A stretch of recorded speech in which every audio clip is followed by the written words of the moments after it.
Alors bonjour à tous, j'espère que vous allez bien. On est à nouveau réunis après Pâques pour une lecture d'évangile. Et aujourd'hui ce sera l'évangile selon Saint Jean, chapitre 20, l'apparition aux disciples à Jérusalem et la nouvelle apparition en présence de Thomas, de Jésus notre Seigneur. Et donc c'est un épisode de l'évangile qui est arrivé après l'apparition de Jésus le ressuscité à Marie la Magdaléenne, Marie de Magdala. Voilà, nous allons commencer. Évangile selon Saint Jean. Gloire à toi, Seigneur. Le soir venu, ce même jour, le premier de la semaine, alors que les portes, ouvrez la parenthèse, de la maison, fermez la parenthèse, où se trouvaient les disciples, étaient fermées par peur des Juifs. Jésus arriva et se trouva devant eux, et il leur dit « Paix à vous ». Et en disant cela, il leur montra ses mains et son côté. Les disciples furent tout joyeux de revoir le Seigneur. Alors Jésus leur dit de nouveau « Paix à vous ». Comme le Père m'a envoyé, à mon tour, je vous envoie. Cela dit, il souffla sur eux et leur dit, recevez l'Esprit Saint. Les péchés de ceux à qui vous les remettrez leur seront remis. Ils seront retenus à ceux à qui vous les retiendrez.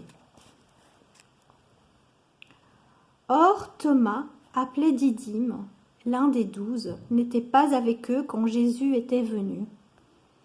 Les autres disciples lui dirent donc, « Nous avons vu le Seigneur !»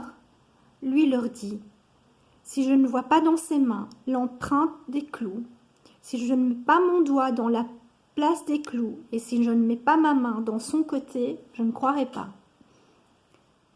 Et, 8 jours plus tard, ses disciples étaient de nouveau dans, ouvrez la parenthèse, la maison, fermez la parenthèse, et avec eux, Thomas. Arrive Jésus, toute porte fermée, qui se tient devant eux et qui dit « Paix à vous ». Puis il dit à Thomas « Amène ici ton doigt et regarde mes mains. Puis amène ta main et mets-la dans mon côté. Et ne sois plus incrédule, mais croyant. » Thomas lui répondit, « Mon Seigneur et mon Dieu. » Jésus lui dit, « Tu crois parce que tu m'as vu? Heureux ceux qui croiront sans avoir vu. »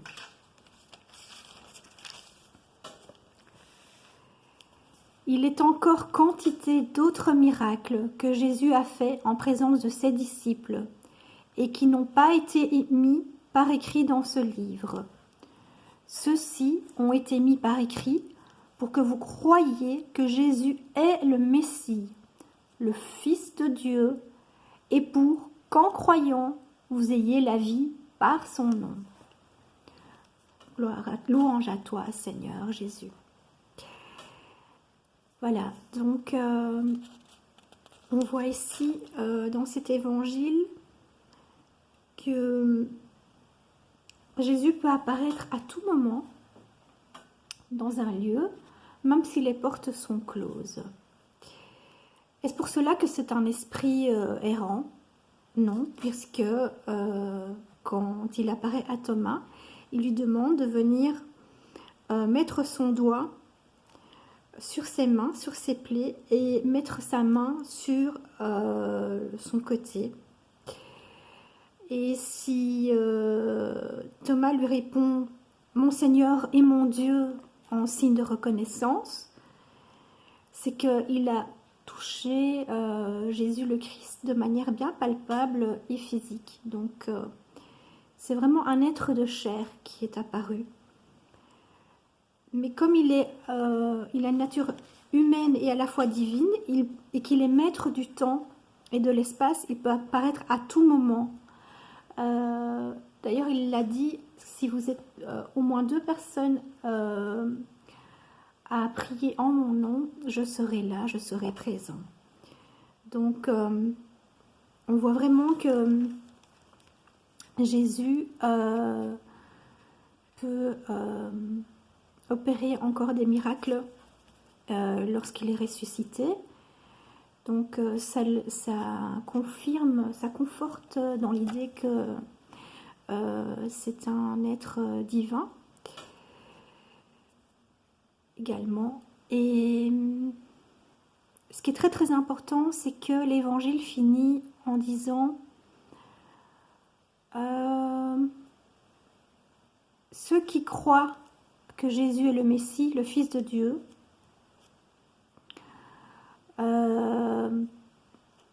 auront la vie éternelle. Donc, et que cela a été mis par écrit pour que, en croyant, on ait la vie par son nom. Donc c'est très très important, et c'est ce que Thomas a fait d'ailleurs. Il a cru après avoir palpé les plaies de Jésus, mais en s'exclamant mon Seigneur et mon Dieu, donc en l'appelant par son nom, donc Seigneur.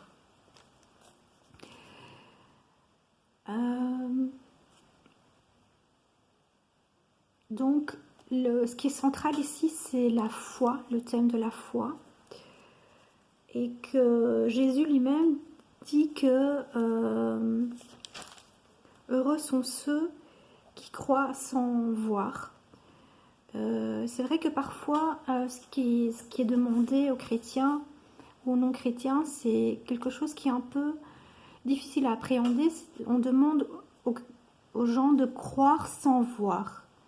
Donc, on ne peut pas voir Jésus actuellement, il n'est pas présent physiquement sur terre. Il le sera à son retour lors de son l'avènement de son royaume, à la fin des temps. Et c'est plus difficile peut-être de croire actuellement qu'à l'époque de Jésus, où on pouvait le voir physiquement, voir de manière tangible les miracles qu'il opérait. Et Jésus dit à Thomas, tu crois parce que tu m'as vu. Et il bénit les personnes qui croient sans avoir vu. Donc heureux ceux qui croiront sans avoir vu. Donc ça c'est très très important. C'est vraiment central. La foi, c'est pas une démonstration logique, c'est une révélation. Enfin, on doit croire quelque chose qui a été révélé dans les Écritures. Et c'est ce qui est le plus difficile. C'est croire au mystère. Donc, parfois, nous, dans nos mentalités occidentales actuelles, le positivisme d'Auguste Comte, on n'a foi que dans les sciences positives. Donc, la physique, la chimie, les mathématiques, les sciences techniques. Et il y a très peu de place pour la foi et les mystères. Donc ce que on ne peut pas expliquer pour le positivisme n'existe pas. Or, même Einstein a dit ce n'est pas parce qu'on ne peut pas expliquer une chose qu'elle n'existe pas. Donc il y a une part de mystère qui renvoie aux propres limites de l'être humain et qui remet un peu les choses en perspective, à savoir que l'homme doit rester humble face à ses limites, qu'il ne peut pas tout appréhender et tout comprendre, et qu'il doit se garder du péché d'orgueil. Voilà, je pense que c'est ce qu'il y a de plus important. Et les gens qui pêchent par orgueil veulent souvent un ego très surdéveloppé et estiment pouvoir tout,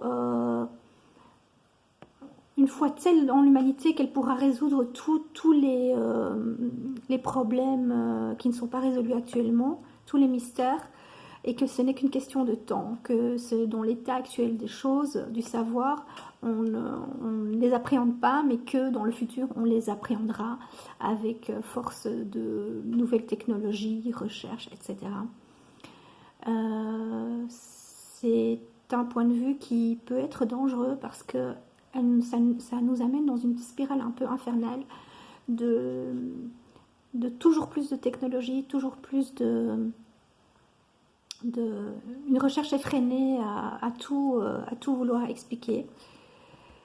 Et ça ferme un peu notre cœur au mystère et à l'accueil du divin, de la divinité, de Dieu.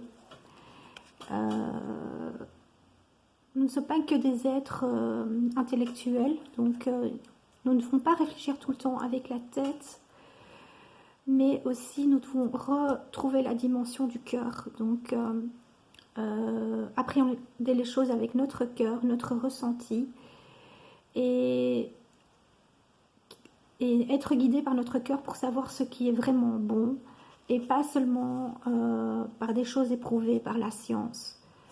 Je ne dis pas que la science est mauvaise, loin de là. La rationalité a quelque chose de bon, mais vouloir toujours tout expliquer et rejeter les mystères sous prétexte qu'on ne peut pas l'appréhender par la raison humaine est limitant, et c'est vraiment dommage de se priver de cette dimension-là, de la dimension divine. Voilà. J'en ai fini pour aujourd'hui. Donc, je vous souhaite à tous et à tous une très très bonne semaine. Et portez-vous bien et portez les autres dans votre cœur. À très bientôt. Au revoir.